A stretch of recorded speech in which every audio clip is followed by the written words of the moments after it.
Welcome, everyone, to Wrestling with the Paranormal. I'm not your host, but I'm part of the show. Let's find out what it's about. A little bit of dollar music, if you know what I mean. First, skulls everywhere. Whoa, that's crazy. I got ADD. It's ringing. Pick up the phone. I know you hear me.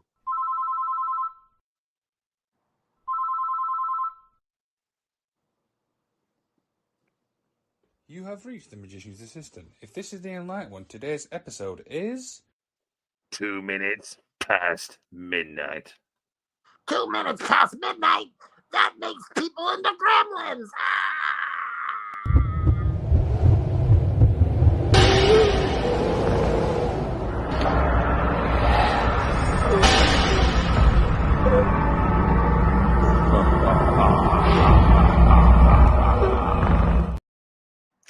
So the worst part is then I actually had the sound really up, so it kind of scared me to death, that bit. It's creepy, that new intro. It is. And did I hear that right, that the Enlightened one's scared of gremlins? Well, I guess he has a misconception that if you eat something after midnight, you turn into a gremlin. But you don't feed a gremlin after midnight. Did you ever watch that movie, The Gremlins? Because I enjoyed it. Oh, it was great. Yeah, don't feed them after midnight because they replicate. And that, my friends, is knowledge is power already. Yes. And I am, of course, the patron saint of professional wrestling. I'm that gingered up, bubbly, paranormal son of a bitch. My name is Canada Dry. Boom! And I am, of course, the Magician, and this is the only paranormal show made for wrestling fans by wrestling fans. How are we? How's the week been? It's been great. I'm a little bit tired from the work week, but I'm on the mend, and I'm ready to take over. Are you ready to take over? You're just saying take over. You didn't say what, so I'm kind of waiting for the punchline here. Well, we're going to take over everything. The world. Me and you. Let's do it. Yes. Yeah, it's been a busy week. Obviously, work and stuff. We obviously had a great interview yesterday, obviously, with referee Scott Bell. And yeah, I mean, we've obviously had to do a bit of changing around for obviously tomorrow's show, which we'll get into at the end. But no, overall, I'm excited. Yes, and we'll talk about this a little later. But we got you on Talking to Ducks. We finally got that dream episode that we conjured up on this show. I hope this is just a one-off, by the way. Oh no, we got it. This is a continuing thing. It's like every couple months we got to do it again. Well, unless it sucks, then we'll never ever hear about it again, and it never happened. There you go. So I mean, you got a trial and error, right? Would you agree? Yes. Like we did the serial killer supercard. That did not work as well as the cryptid supercard. It just didn't. And this is what you actually put that together as well, the matches, if I remember rightly. Yeah, I did for both, and the paranormal supercard did really well. It's just like sometimes it hits, sometimes it doesn't. So basically, what you're saying is, by the way, that people prefer cryptid to serial killers. Yes. That's basically what we're saying, right? Yes, I think they do. Right then, so I think we're doing enough rambling on. Where should we go first? I mean, what do you want to do first? Well, I want to talk. What was we said? Put the banner across the bottom. 2 minutes past midnight. Isn't that a creepy name? Yes, because a lot of things can happen past midnight. Yeah, you don't know. As soon as midnight hits, it's like anything can happen. There you go. So that 2 minutes is the anticipation of something going down. A lot can happen in 2 minutes, and you can make of that what you will. Yes.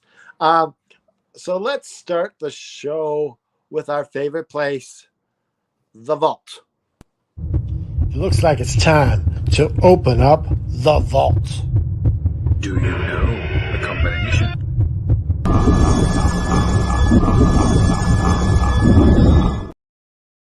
Can I just say you never sent me the new password, so I still don't even know it. Should I tell you the password now? No, send it me via email. Well, we're not going to let people try and remember it. Uh, yeah, Where- you know, screw it. Come on, let's hear it. Okay. The password is Sizzler. Sizzler. Any particular reason why you Sizzler. pick Sizzler? Okay, okay. I just like saying Sizzler. It's Is this one of these?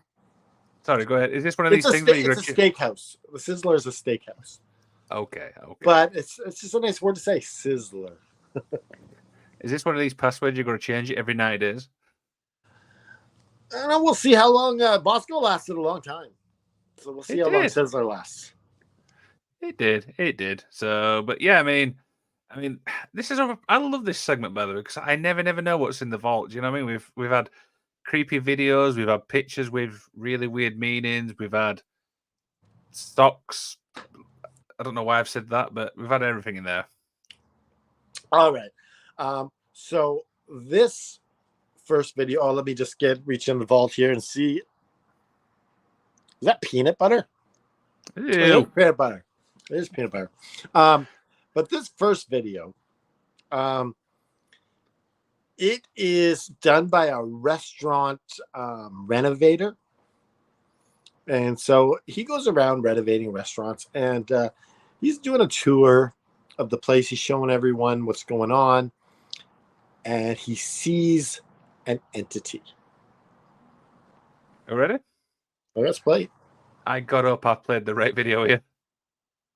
Yep. I was really creeped out, and I'm like, hey, whoa, okay, so it just looks perfectly normal at the moment. So you could see something poking his head out.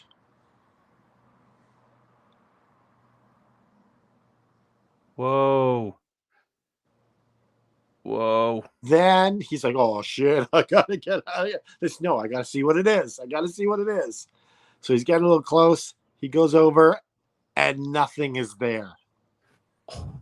I don't know about you, but that gave me shivers. I am not going to lie. Yeah, that is creepy. Whew. Yeah, I'm actually speechless right now. That stuck me a lot. It's always in the corner. You notice that? It's always in the corner. What is it with ghosts in the corner? I guess maybe they're going to the bathroom because you always poop in the corner, right? Well, no, I normally poop in the toilet. No, but if you're in jail and there's no bathroom, you poop in the corner. You wouldn't poop in the middle of the room. Well, no, that'd be stupid. Right. Dude, yeah, should I play again? Okay, one more time. Oh, here we go. So, yep, just normal looking around, stuff like that. There's obviously no things there because it's still under renovation. Oh, yeah, he was saying that as he's doing this, he's feeling really cold in this area. Mm-hmm. He's talking about how cold it is. And then he sees this, and he's like, what the hell? Freaks out. He's like, no, I got to check this out. And then he's like, okay, I gotta investigate this because it's cold. I'm freaked out, but I gotta look. And then so did he obviously see this when he was shooting, or did he see it once he watched it back? No, he saw this. He was talking about it as he's doing it. Obviously, we have to delete the sound so we can talk about it on the podcast.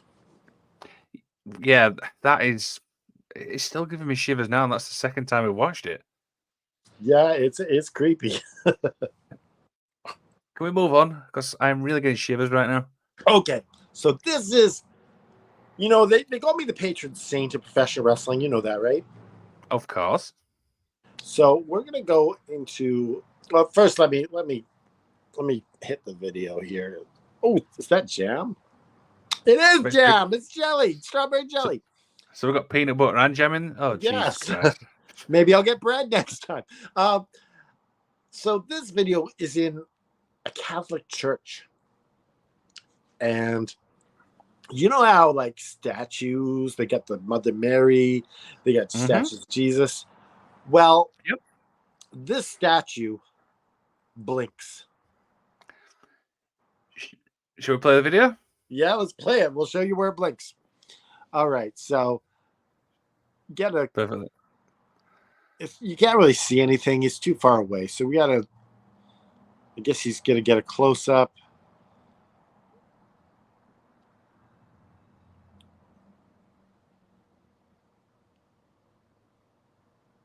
You kind of see something there, but now we Yep. got really close up. Did you It's see it? Yeah, it's one of those things that we've got to pay really, really close attention, to see it. Yes, it's like for a split second it blinks. Definitely.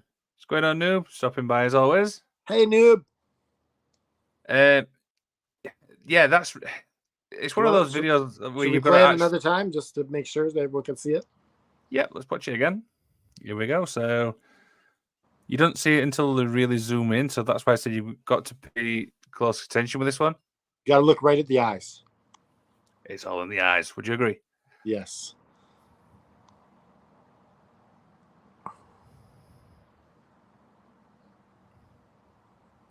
Yeah.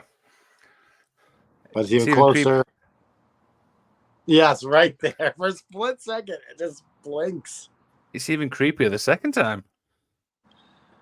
Is that a miracle though? Is it creepy, or is it just like you want to touch it because you can maybe get some sort of powers or some blessing?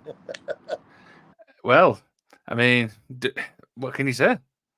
Yeah, I kind of want to touch it. I want to touch it. It's like I want to. You feel like the shock as you're touching the statue. Whoa, like a little breakdancing thing. Yes. Can we top that? Can we do anything to top that? I don't think so. Next we have it's a picture, but it's a funny picture. Okay. So someone had made their stick shift in their car into a hand. So it's like hand on hand. Yes. So it's, or maybe they missed their girlfriend, so they made a hand of their mold of their girlfriend's hand. Maybe. Let's take a look. Okay. Here we go. Yeah, it almost makes you think that if it wasn't for the blood, you'd almost think that it was a mold of someone they love, so they could feel their hand all the time. But how realistic does that actually look, though? That is weird. It doesn't look realistic until he's holding it with the interlinking the hands. Ayaka Sasaki, I hope I've said that right, says, hey, first time watching Wrestling with the Paranormal. Welcome to the show. Welcome to the wonderful world with Canada Dry and the Magician. Of course. But yeah, back to that image. I mean, do you think that red bit kind of ruins it a little bit? I think so. But, you know, he just bought something at the dollar store probably, or the Spirit of Halloween store, and just put it on there. It's creative, I'm not going to lie. I mean, I remember watching, obviously, a video on Facebook where this guy literally put everything you can think of, like your steering wheel. So things like toasters, like remote controls. There were so many different things. I'm going to find it out and I'll show you because it is really, really creative. But I think that tops it. Do you know what I mean? Maybe it could be on the vault next week. Yes, if I can find it, I'll send it you. All right, we'll put it on the vault next week if he can find it. I'm pretty sure I can find it. I'm confident I can. Anything else in the vault, or is that anything? That's it. We're gonna go all the way around the effing galaxy. Woo!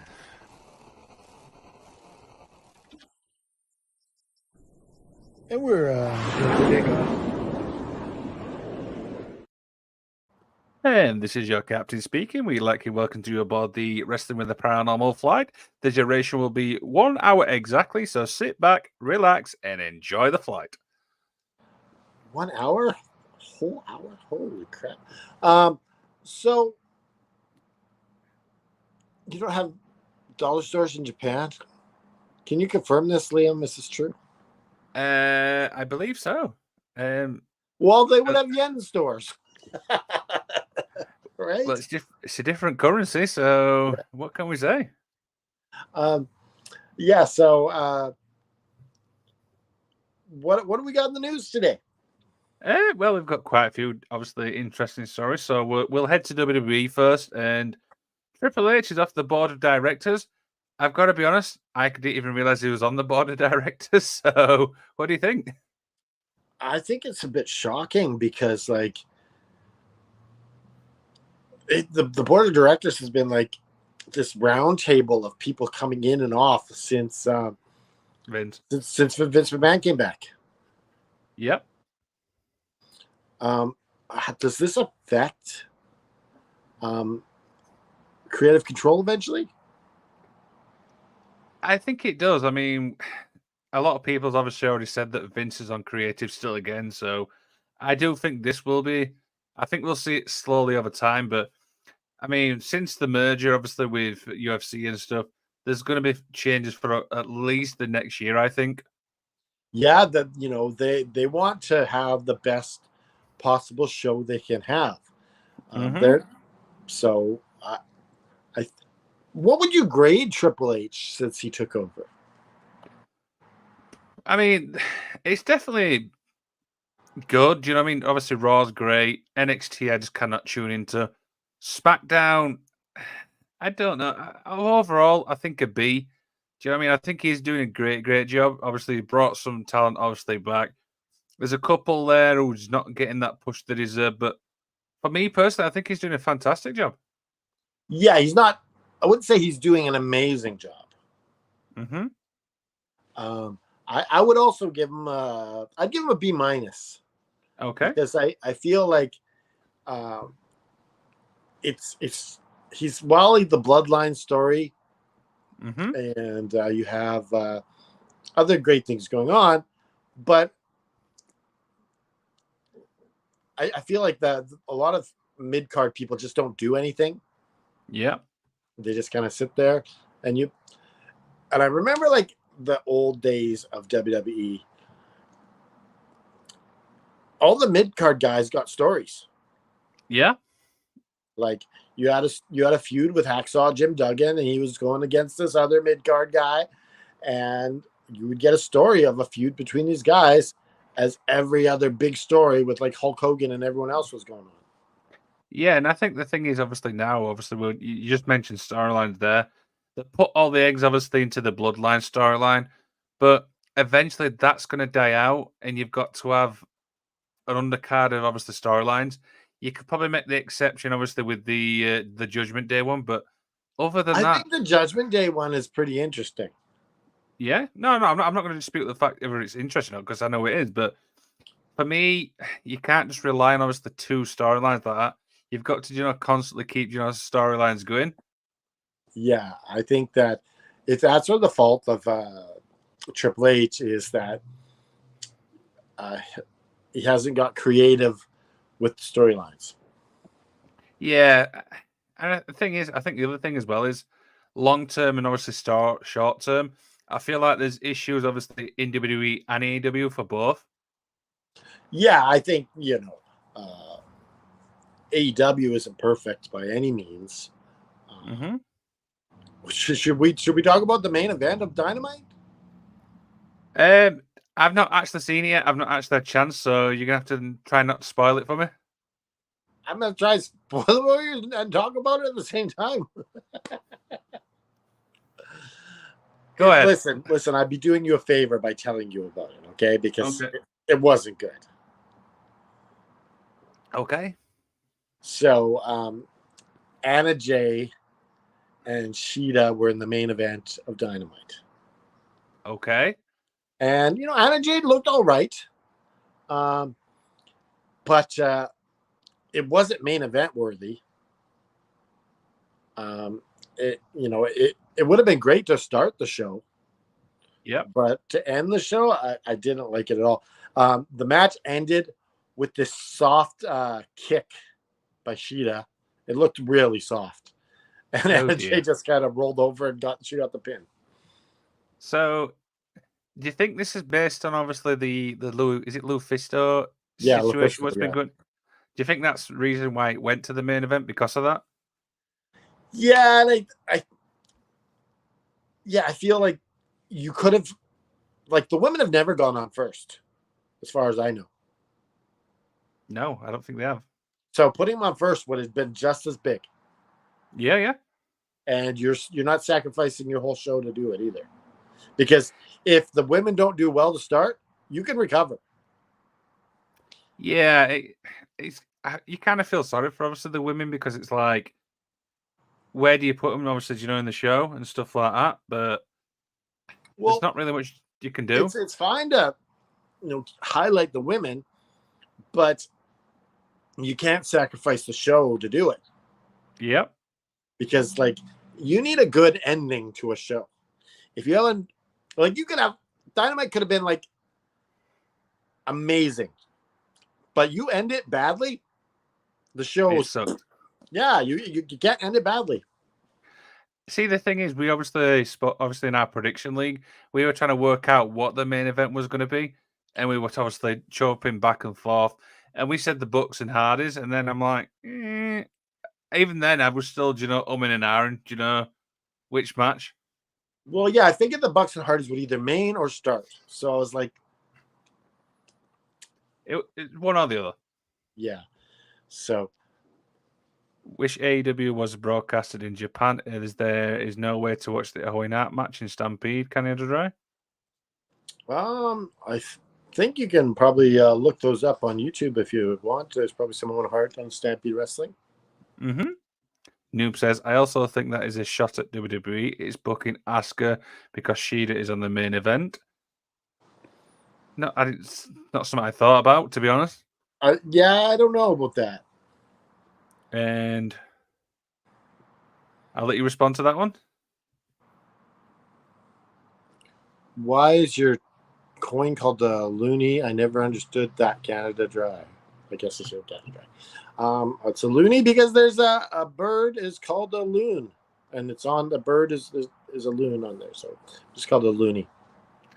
There you go. So hopefully that answers your question. So we'll move back obviously to WWE, and Bray Wyatt is obviously returning from sickness soon. The problem I've got is there was such a big deal obviously when he came back to WWE, and since he's come back, there's nothing to scream about what he's done. So I'm kind of getting bored with this Bray Wyatt thing. What about you? Well, yeah, you can't tease. You got to go straight. You got to go straight for the jugular if you're bringing back. You can't do any teasing. You just got to go straight into it. And people are talking about him versus Cody Rhodes. Yeah, I mean, I'm not against that idea. And someone was even talking about that this is such a good idea because it parallels their careers, where Bray Wyatt always wanted to be the Cody Rhodes figure, but he really wasn't because he didn't look like that. And he was given the dark gimmick.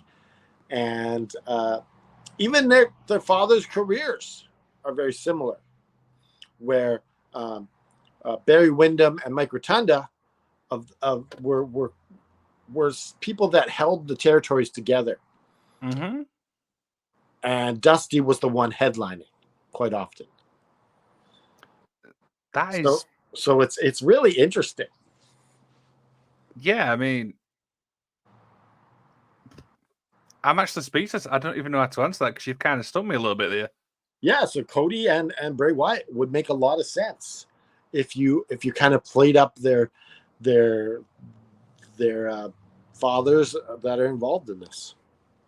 Yeah, I mean that. Yeah, yeah. Mike Rotunda never won the big one either. In WWE, the best he ever got was tag. That is absolutely crazy. But the one thing I've always hated when, like the sons of obviously wrestlers, are in WWE, they try their hardest to try and get out of the shadow, but sometimes it's near impossible. Sometimes. Well, I remember the biggest mistake of WWE and Curtis Axel, what they eventually called him, was not embracing his dad's legacy. His dad is Mr. Perfect. There you go. I mean, you call him Michael McGillicuddy? What? That was horrible. Yeah, it was pretty terrible. I mean, you could make a few exceptions with that. The Ted DiBiase one's obviously another one which sticks out for me with you. Well, they really tried to make him the new $1 Million Man. Yeah, he had the charisma and stuff like that, but for some bizarre reason, he just didn't get over. When he was tagging with Cody, he was red hot. But once that died down, it was kind of like the Shawn Michaels and the Marty Jannetty, Cody went on to bigger things. Yep, exactly. So we'll got a bit more time. So obviously, all in now. Obviously, some matches have been announced. Obviously, Sting and Darby's going to be at the card. FTR Young Bucks, which we already knew about anyway. So the card's pretty. It's coming together a little bit now. Yeah. So we got. Do you have the matches listed? I know most of them up by heart anyway. So obviously, we got AR Fox and Darby. Oh no, sorry, AR Fox and Swerve versus Darby and Sting. Do you like this match? Yeah, I mean, Sting. Do you know what I mean? You've got to love Sting. You know what I mean? It's too bad it's not actually Darby's protege instead of it's Sting. Yeah, greetings, gentlemen. Mr. JP is in the house. Hey, JP. Yeah, I mean, I like Sting anyway. Obviously, Darby's. I've been a big Darby fan since obviously AEW's been around. FTR Young Bucks Part 3, so that's going to be a classic. That is going to be good. But who are you picking on that one? I mean, I've got to go with FTR. Do you know what I mean? I really do. You know what would be cool if FTR and Young Bucks set up a match between the Elite and CM FDR. Oh yes, that would be. If this led up to that.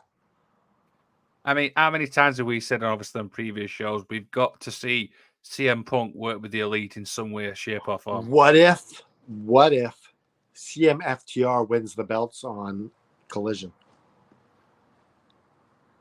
Do you know what? I did not even think about that. That is because if they win, that's totally setting it up.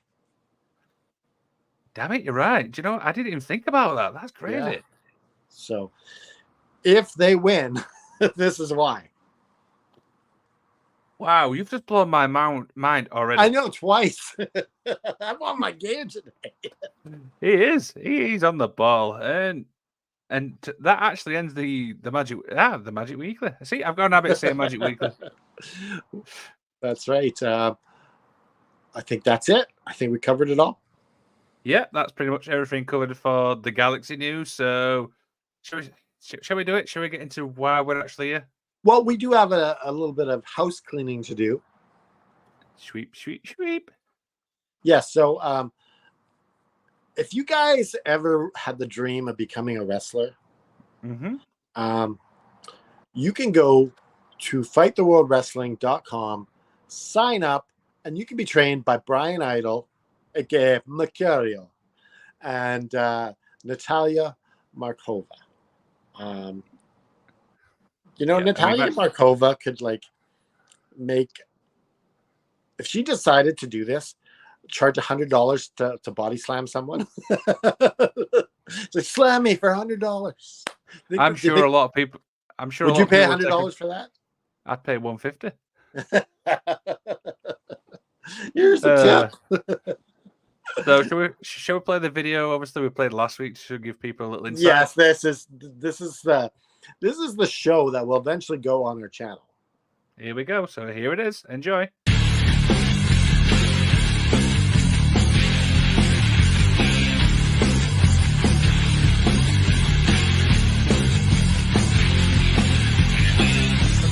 The gal, and I wanna take her home. She's the only one I wanna think about. Doesn't notice me, but she should come and see all the things that I can do. I can take it slow, I can make her loud. Show her all the things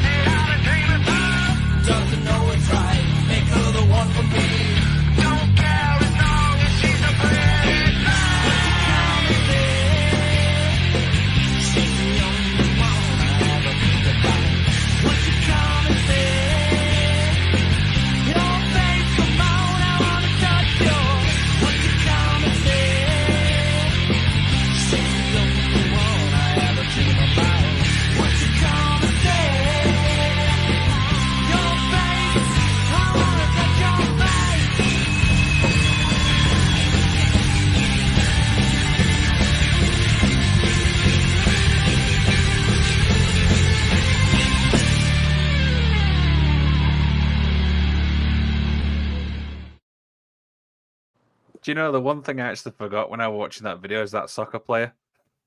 Yes, but isn't that song like so cool? I've spent more of that actually vibing to the song. I'm not gonna lie. Yes, that is a great song. That's a song that Brian Adel wrote with his old band. There you go. So just a reminder, that's ftwwrestling.com. Like I said, they've got so much things in there. I've checked the website out. They've even got champions, so that just speaks how much effort they put in. So yeah, check them out. Yeah, $250 a month, and you could be trained by Natalia and Brian Idol. With that said, let's get into story time.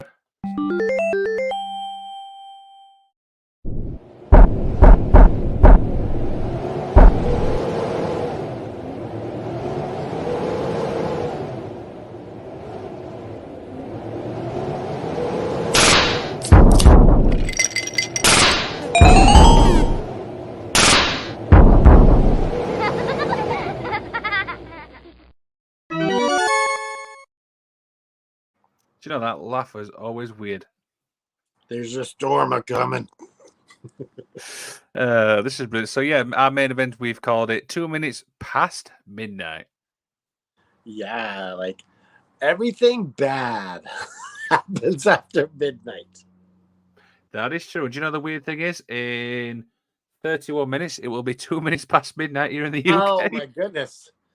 We'll see if we're done by if we could end right on 12:02, that would be perfect. That would be let's see if we if can we do it. end Go up ahead. on that, let me know. We'll see how it works out. Okay, let's go. So this episode we talk about a lot of things go down at the border, the Mexican United States border, because a lot of people get shot there, so they're quite haunted. You just said, sorry, part of the interruption, but you just said a lot of people get shot there. Yes, they get shot trying to get into the United States. Oh dear. Yeah, the borders are secure. The border patrol are lethal. Yes, That's they their are. job. They got to do whatever they got to do. And what happens is that there are handlers, and these are the people that the Mexicans would pay to get them across to the USA. So they're paying a fee for this guy to kind of be their guide to get them across. Yeah, and the scary part is this is obviously happening in more than one country, so it's kind of relatable to just in many countries. Yeah, there's other countries where people are sneaking across the border to better life. So let's get into the story. Our first story, and this is the big one. Liam will tell a few other little stories about the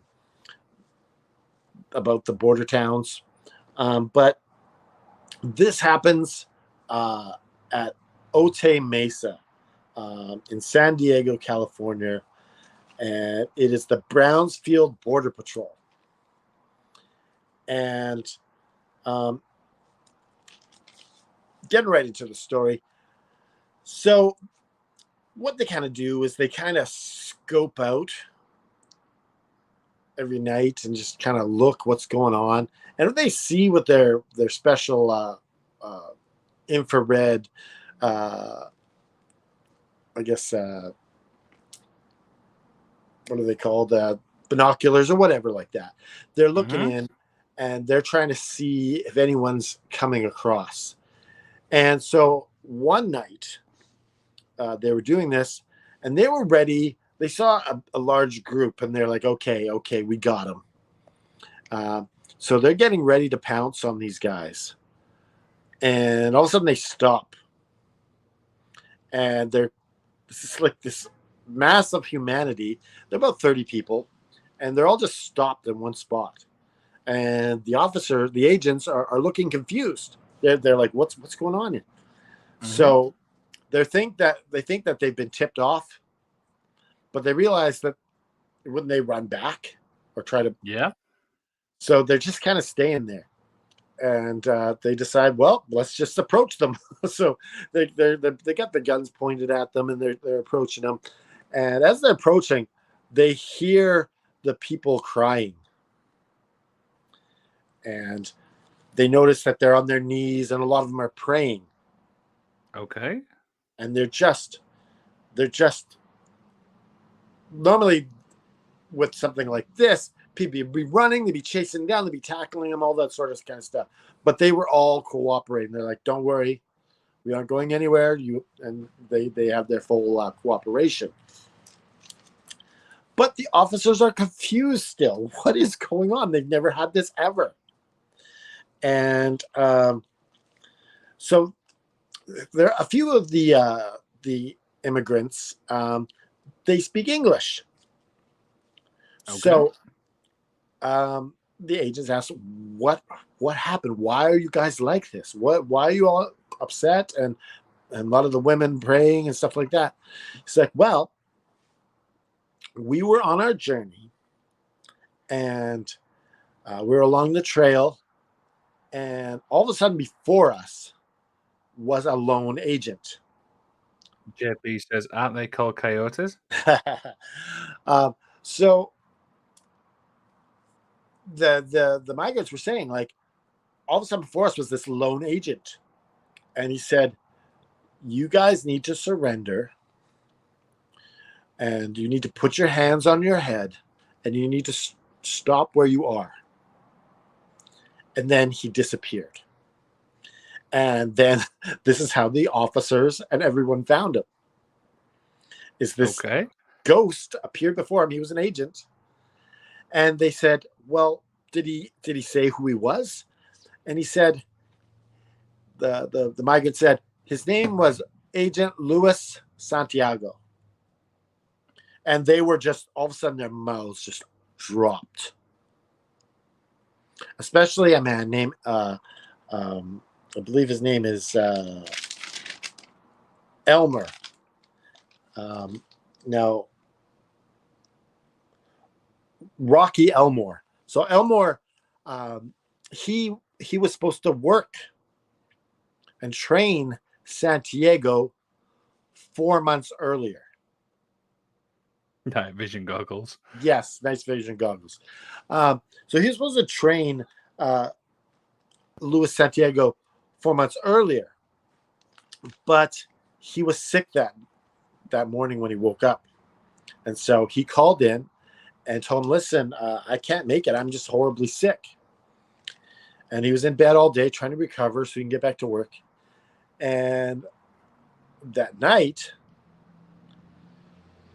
he woke up to his walkie-talkie, his transmitter radio, and it's beeping. It wakes him up, and he's never heard this before. He looks at his clock radio, and it says 12:02, 2 minutes past midnight. Okay.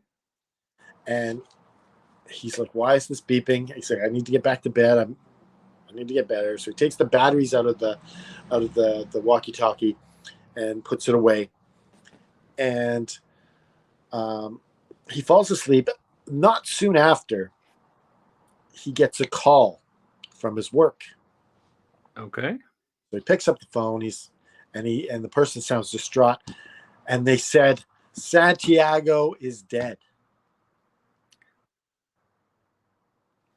And he was quite upset when he heard this. But Santiago had been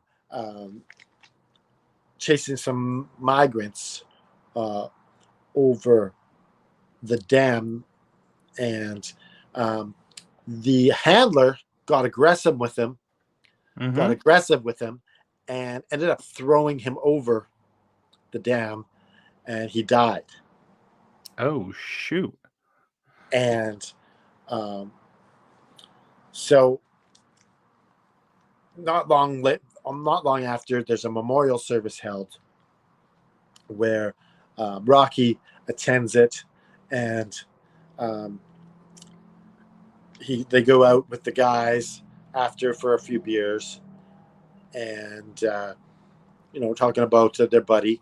And when he returns, he's quite tired, and he goes to bed, and all of a sudden, his walkie-talkie starts beeping again. And it wakes him up. And he clears his eyes. He looks over at his alarm clock.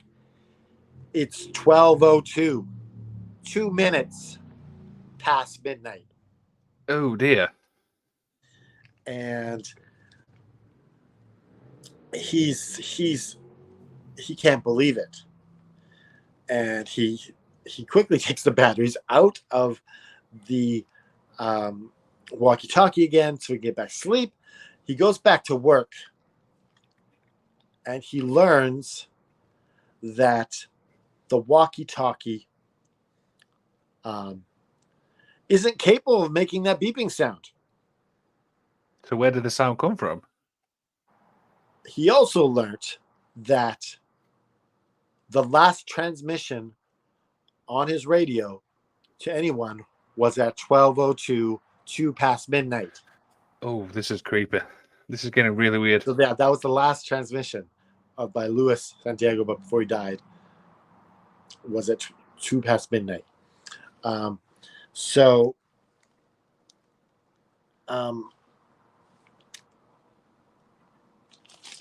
Just looking at my notes here.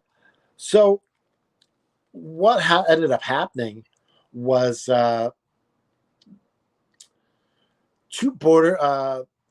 this is about a couple weeks after the funeral, about 10 days. Well, the first story we had where the migrants were there. This is about 10 days after from the first story where the migrants had seen Santiago for the first time. So this is about 10 days after that. 2 border agents, they had a loud disturbance, and they found, as they were looking where this disturbance was coming from, they found 30 migrant workers turning themselves in.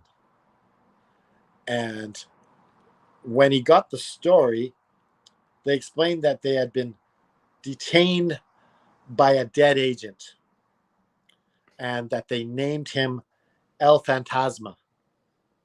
What the hell? So apparently he was translucent and glowing. Right. And so these stories end up happening quite a bit over the next few months, where either groups of people turn themselves in, or different people just end up showing up, turning themselves in. One of the stories that happened is quite interesting because there were 2 random immigrants that came up to where the Border Patrol agents were hiding. Now, if you're hiding, there's no way they would know you're there. No, that's the purpose of hiding. Yeah, so they're hiding so they could catch these people. But these migrant workers, they knew exactly where they were, and they said, "Listen, we want to turn ourselves in." And so when they asked them their story, they said, "Well, we had been separated from our group, and usually about 30 people, and so somehow they got separated, and they were wandering through, and they hadn't had anything to drink for quite some time, and Santiago appeared before them, Mm-hmm. and he said, 'You guys need to turn yourselves in,' and he told them where the officers were hiding. So you need to go there, because if you don't, you will both die of thirst." What? This is getting really weird. Yeah, so he pretty much saved their lives. Yeah. And so it came about that one night, 6 people were crossing the dam, and they're trying to get into America. And what happened was they saw something, and it scared them. They maybe it was an agent, and so the handler started running, and they report seeing Agent draw his guns and start firing at them. And what happened is it kind of became this stampede, and they reached the edge of the dam, and the handler fell over the edge. Now he Ouch. was just like Santiago. He fell over the edge, and because everyone's running, a few more people fell over the edge. Damn, so it's like a domino effect. Yes. So about 6 people in total fell over the edge. Now the handler would have been fine had not 5 more people landed on him. So he ended up Jesus. dying. But the other people, they just had some injuries. So people weren't sure what happened because the agents arrived, and when the first agents got there, everything was kind of already handled. Right. The guys were in the ravine, and the other guys were like all just kind of sitting there with their hands down, just like everyone else. And so the migrant workers reported that an agent had drawn fire on them. And so they wanted to figure out which agent it was so they could punish him. Okay. So they started showing pictures of all the agents who were working, and it's none of them. And then Rocky Elmer holds up a picture of Santiago, and they're like, that's him. That's the man who was firing on us. And it turns out the guy who died was the guy who pushed him over to begin with. Wow, that is a twist and a half. So after that, the ghost of Santiago was never seen again. But I guess he went into the light. He crossed over. But for 9 months, the legend of El Fantasma ruled the borders. And I guess what they're saying is now he did his final patrol. Yeah. Yeah. Yeah, like he got revenge on the guy who killed him. Like, this guy's a freaking superhero. Like, this could be a comic book. This could actually be a movie. I'm not even going to lie. Oh, yeah, it's good. Wow, I did not expect that ending. I am not going to lie. Yeah, that was a twist. That was a twist. What? Yeah, I mean, that is one of the most creepiest stories ever. And now you know why we named it 2 past midnight. Yes, and we're trying to get to 2 minutes past midnight. So, should we carry on? Yes, we can talk about some stuff a little later, but let's go. So, despite obviously the Santiago obviously sightings, there's also been numerous reports of a mother and daughter who apparently was also killed within the area.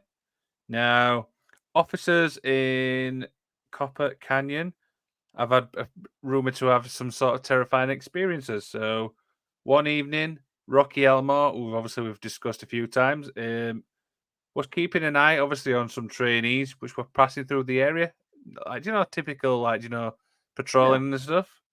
Now, one thing he noticed was that the group became a little bit detached, if you know what I mean. Like one person was kind of like behind. Yeah. So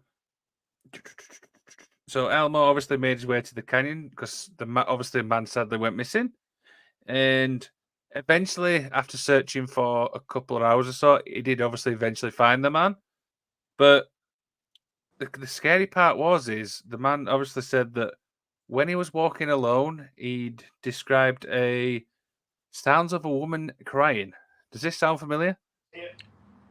Yeah. And he also described, obviously, as he was looking round, what was described as a lone figure crouching by near like a bush and stuff. Yeah. As the base of the woman said that she was being separate from her daughter. Now, the scary part was, as she obviously went to look up, obviously at the man, it was described as not having any, and this is the creepiest part, was facial features. So it's just like a black mask thing. Yeah, that to me. That is the scariest thing: is not having eyes, not having nose, not having a mouth, just featureless. Yeah, and that is just creepy overall. Do you know what I mean? You're just somebody like that. Then they look up, you're like, what?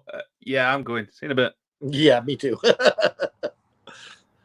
Now that's obviously regarding the mother. There's been obviously a couple of stories regarding the daughter.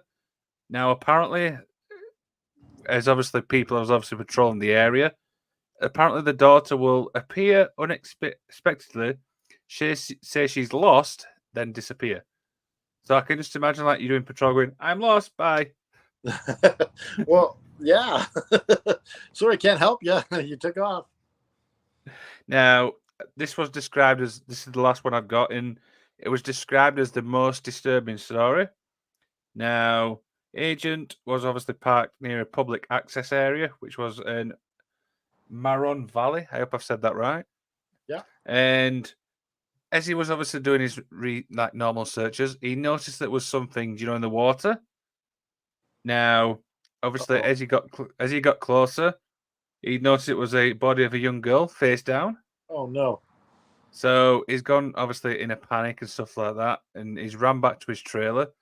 He's gone to obviously grab his radio. As he's obviously turned around, the daughter who was obviously in the river is now actually stood at the side of him. Whoa. I've got to be honest, I would absolutely brick it if that happened to me. Oh yeah.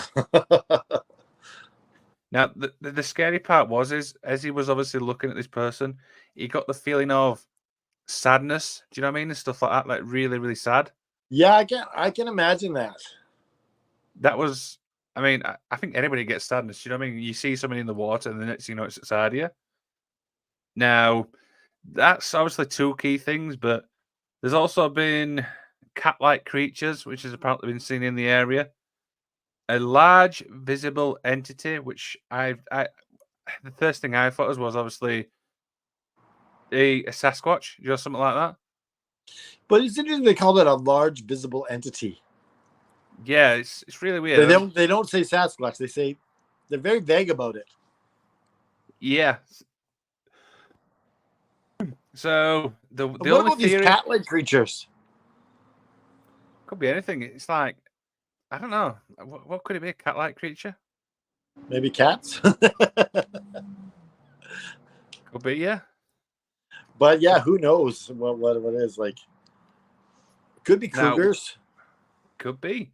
Now, one of the theories, and apparently I want to get your opinion on this, was there's an old ranch nearby, like an house, and the rumor has it that these mother and daughter was obviously killed by, I can't remember exactly who obviously killed them, but apparently there's obviously some sort of like dark history, within this area.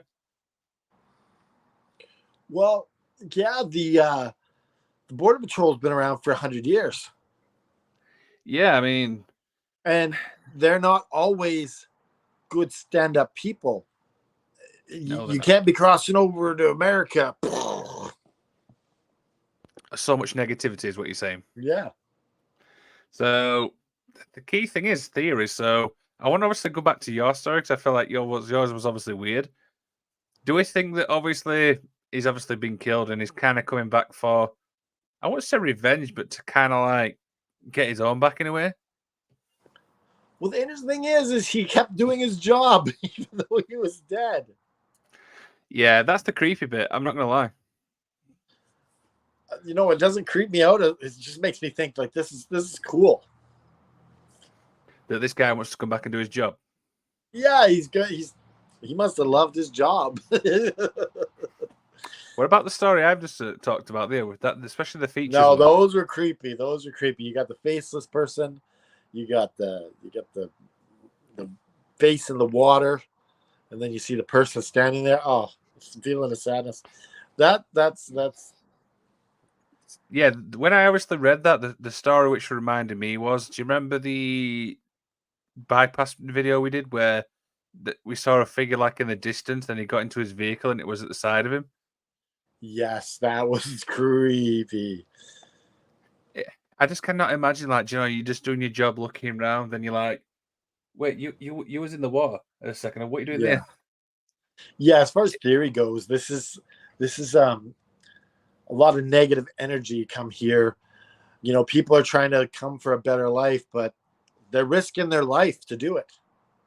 Yeah, I definitely agree with the negativity one. There's definitely so much, and I feel like there's so much which has not obviously been, you know, researched. So there's going to be a lot more people don't know about. Yeah, exactly.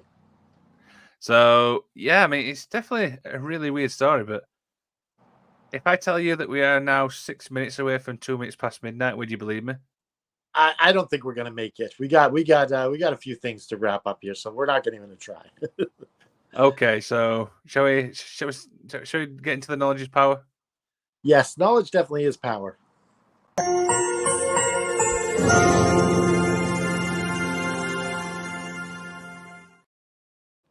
I see you're coming more prepared with this one. I am. So, children, you know, if you die, you need to still report for work. You can't just like, oh, I don't have to work anymore. I don't have a body. You know, you still have to go to work. Sorry, the first thing I thought of when you said that is does it count as doing overtime? You won't get a paycheck, but maybe at the end you could avenge your death and cross over into the light. Yeah, I mean, what can you say? Um, I will try and obviously describe what happened in my story. So, kids, you know, it's like nighttime and you want to go for a walk and stuff like that, and you're in a group of people and you get detached and stuff like that. Whatever you do, if you see a woman crying, do you know what I mean, and she's near a bush, do not ask her to look up because there is a big, big possibility there will be no facial features. Oh, that she will have no face. Oh, I mean, the second part is, do you know what I mean? If you're going to like in security work and you see a face in the water, just be just be alert because when you go back to your vehicle, that person may be at the side of you. yes. And that, of That course, is knowledge is knowledge. power. Power.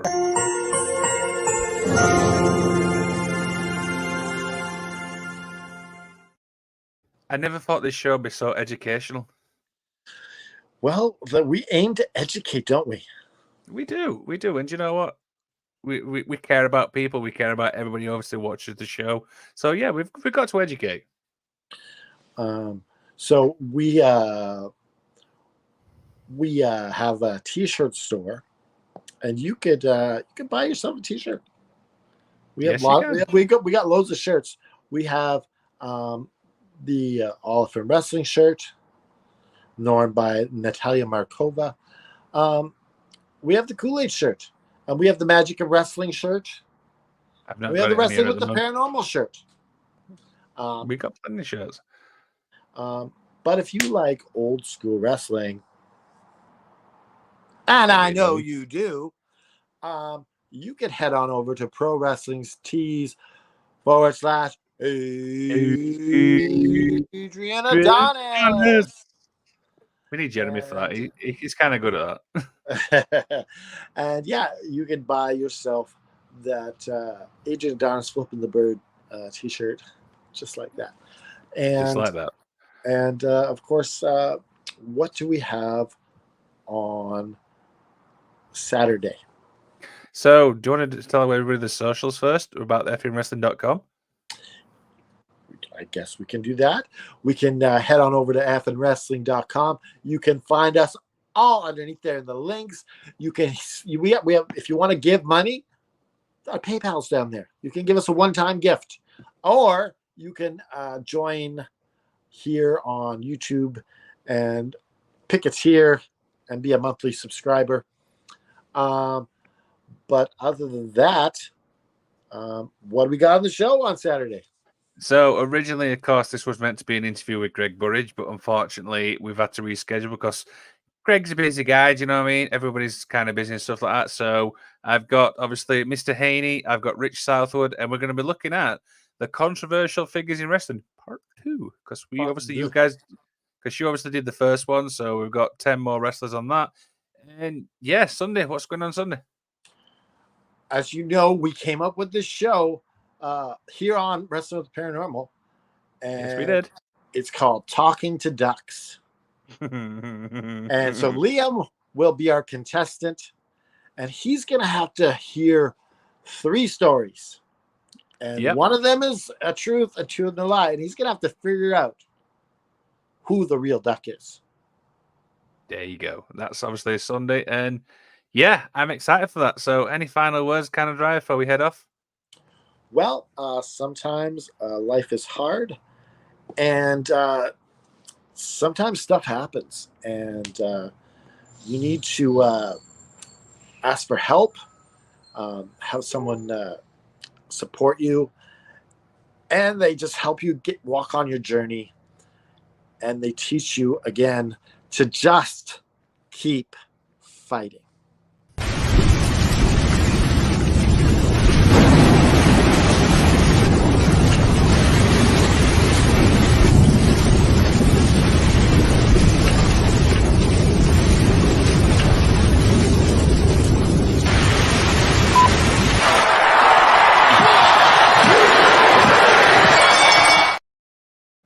Oh no, Hey. it's 2 minutes to midnight.